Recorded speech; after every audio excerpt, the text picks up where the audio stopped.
प्रश्नावली 12.2 पहला प्रश्न है, निम्न संख्याओं को मानक रूप में व्यक्त कीजिए। संख्याएं हैं 0.000000000085। हम पहले तो 8 5 लिखें, बटे में कुछ नहीं तो 1। अब यहाँ कितने जीरो के बाद दशमलव है? 1 2 3 4 5 6 7 8 9 10 11 12 13। तो यहाँ 10 की घात कितनी हो जाएगी? -13। बटे में लिख रहे हैं तो अब 8 5 को हम लिख सकते हैं 8.5। 10 की घात 1 हो गई इसमें, और बटे में 10 की घात जो -13 थी वो ऊपर आई तो 10 की घात कितनी हो जाएगी?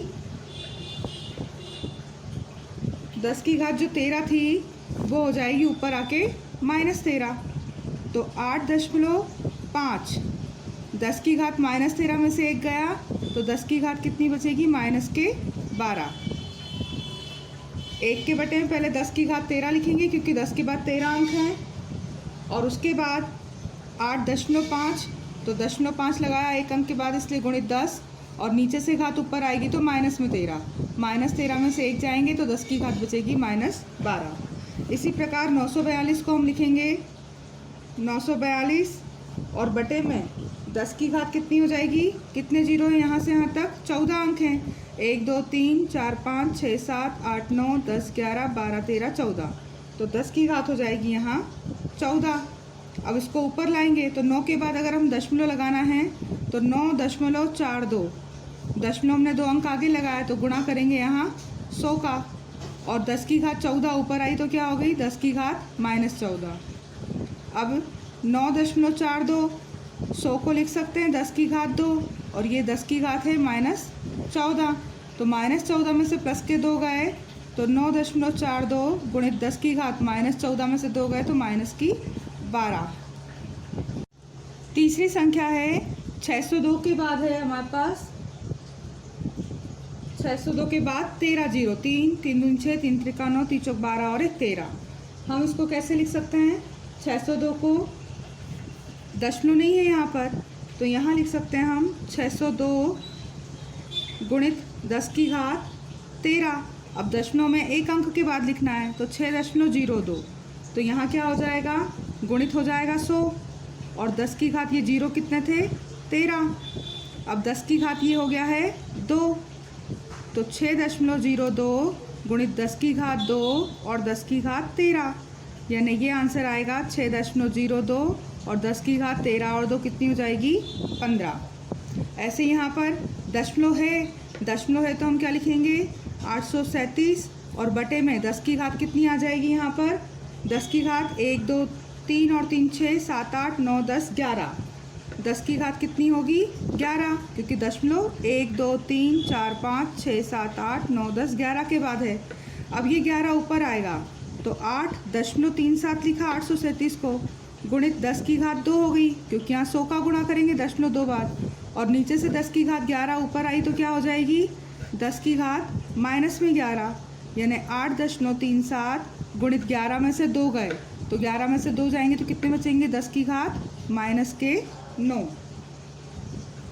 ऐसे ही हमारा यहाँ दशमलव नहीं है तो हम क्या लिखेंगे? 3 1 8 6, और दशमलव कितने हैं? 7, तो 10 गुणित 10 की घात कितनी हो गई?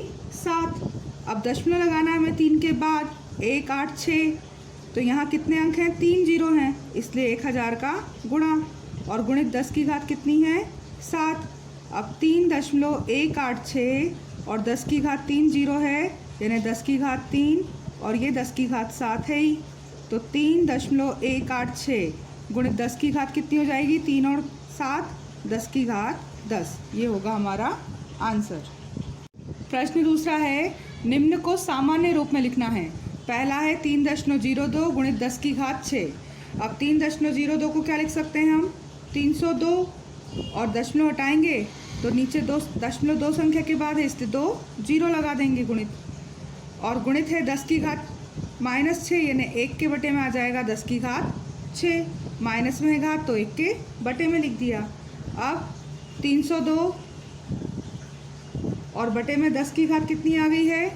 10 की घात ये हो जाएगी 2, और गुणित 10 की घात 6, मतलब 302 और बटे में 10 की घात 6 और 2 कितनी हो गई?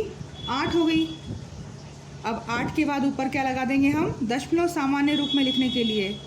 तो 1 2 3 अंक, 4 5 6 7 और 8, और यहाँ आ जाएगा दशमलव।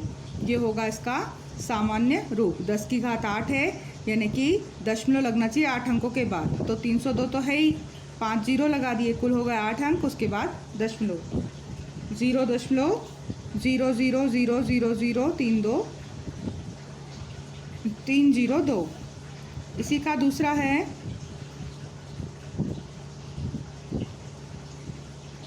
4.5 गुणित 10 की घात है 4। 4.5 बटे में 1 रहेगा, दशमलव हटाएंगे तो 0, यानी 45 के बटे में आ गया 10। और गुणित क्या है? 10 की घात 4, ये तो ऊपर ही है, तो 10 की घात 4 से 10 की घात 1 कट जाएगी, नीचे 10 है और यहाँ 4 घात है, तो क्या बचेगा? 45 गुणित 10 की घात 3। अब 45 गुणित 10 की घात 3 है, तो इसको क्या लिखेंगे? 45 और आगे 3 0। ये होगा इसका सामान्य रूप। तीसरा है 3 गुणित 10 की घात है माइनस में 8, तो 3 गुणित 10 की घात -8 है, तो इसको हम क्या लिख सकते हैं? 3 के बटे में 10 की घात 8, यानी कि अब नीचे घात 10 की घात 8 है, तो ऊपर कहाँ लगाना है दशमलव? उनको 8 अंकों के बाद। तो ये 3 तो पहला अंक हुआ, ये दूसरा, तीसरा, चौथा, पाँचवा, छठा, सातवां और 8वां अंक, और फिर दशमलव और 0।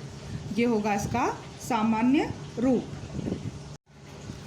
1.001 गुणित 10 की घात है 9, तो 1.001, अगर दशमलव हटाएंगे तो कितनी जीरो आ जाएगी? 3 जीरो, और गुणित है 10 की घात 9। इसको हम कैसा लिख सकते हैं? 1001 और 10 की घात 3, 3 जीरो है तो 10 की घात 3, और गुणित 10 की घात 9 है, तो ऊपर के 9 से नीचे की 3 घात कटेगी 9 में से, तो 3 घात कट जाएगी, तो क्या बचेगा? 1001 गुणित 10 की घात हो जाएगी, 9 में से 3 चले जाएंगे तो 6 घात, यानी कि 1001 और उसके बाद 6 जीरो, 10 की घात 6 यानी इसका गुणा करेंगे तो 6 जीरो उसके आगे आ जाएंगे। ये होगा उसका सामान्य रूप। पांचवा है 5.8 गुणित 10 की घात 12। 5.8 बटे में कुछ नहीं है, एक दशमलव हटाया 0, और 10 की घात है 12।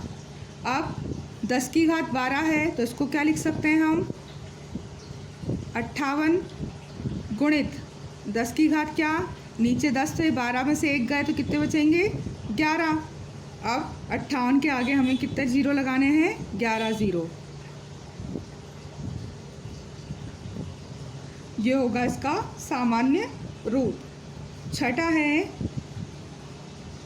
3.61492 गुणित 10 की घात है 6। अब इसको अगर हम लिखें तो 3.61492 बटे में 1 दशमलव हटाई तो 1 2 3 4 5 जीरो, और गुणित 10 की घात कितनी है? 6। अब 3 6 1 4 9 2, 10 की घात 6 थी और नीचे 5, तो 6 में से 5 घट गई, तो 10 की घात क्या बची? 1, यानी इसका सामान्य रूप आएगा 3 6 1 4 9 2 और 10 की घात 1 मतलब 1 जीरो। ये इसका होगा सामान्य रूप। प्रश्न 3 है, निम्नलिखित कथनों में जो संख्याएं प्रकट हो रही हैं उन्हें मानक रूप में व्यक्त कीजिए। पहली है 1 माइक्रोन 1/1 के बाद कितने जीरो हैं? यहाँ 6 जीरो, m के बराबर है, तो इसे आपको मानक रूप में लिखना है। मानक रूप में तो इसको हम क्या लिखेंगे? 1 गुणित, या 1 के बटे में अभी हम लिखे हैं 10 की घात कितनी है यहाँ?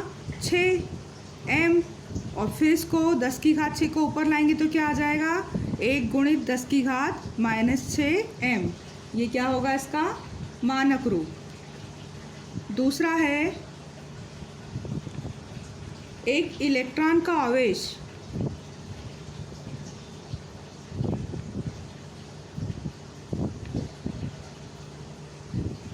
0.30, फिर 3 जीरो, कितनी बार है? 3 3 6, 3 त्रिका 9, 3 चौक 12, 3 पंजे 15, 3 छंग 18 जीरो।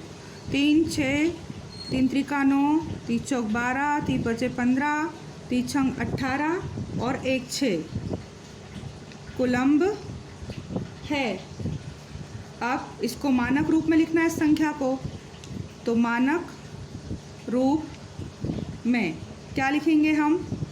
मानक रूप में लिखेंगे हम 16 है और उसके पहले कितने जीरो थे? 18 जीरो थे। तो यहाँ कितने जीरो हो जाएंगे? 16 के बाद 1 2 और 18 जीरो यानी 20। 10 की घात बटे में कितनी आ जाएगी? 20।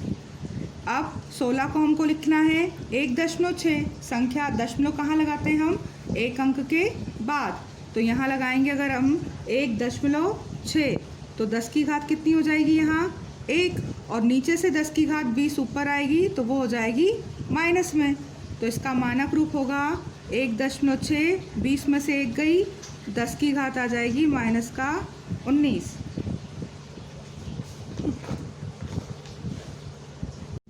तीसरा है जीवाणु की माप है 0.00000005।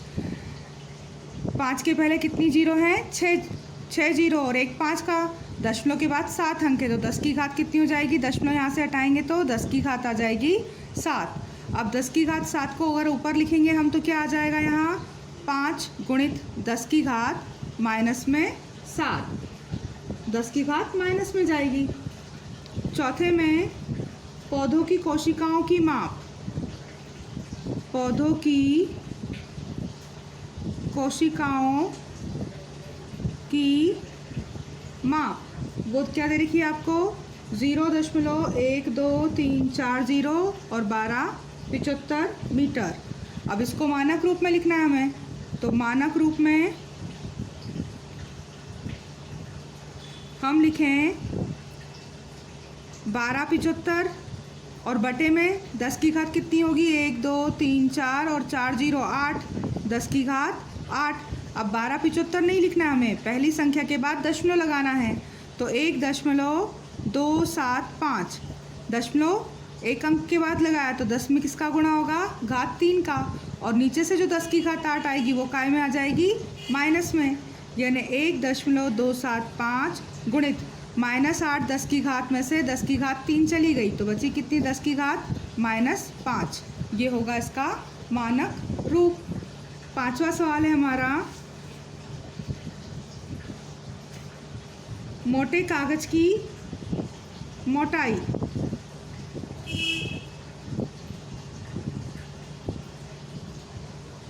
.07, तो इसमें 7 के बटे में कितना आएगा? 1 और 2, 2 के बाद दशमलव है तो 10 की घात 2। अब इसको हम लिखेंगे 7 गुणित 10 की घात नीचे से ऊपर आएगी तो -2। ये होगा इसका मानक रूप।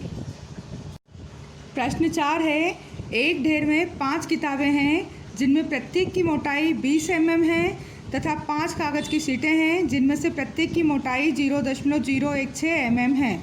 इस ढेर की कुल मोटाई आपको ज्ञात करनी है। एक किताब की मोटाई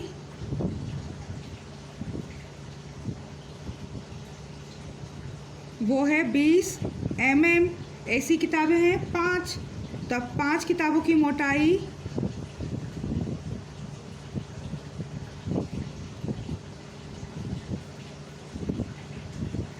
वो होगी 5 गुणित 20 mm, 20 पंजा 100 mm। ये होगी 5 किताबों की मोटाई। अब एक जो शीट दे रखी है कागज़ की, उस शीट की मोटाई आपको दे रखी है 0.016 mm। ऐसी शीटें कितनी हैं? ऐसी शीटें भी है कागज़ की 5, तब 5 शीटों की मोटाई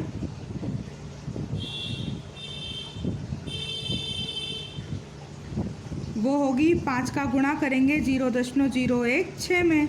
5 छक्का 30, 5 एकम 5 और 3 8 और 5 0 0 और 0.3 के बाद mm।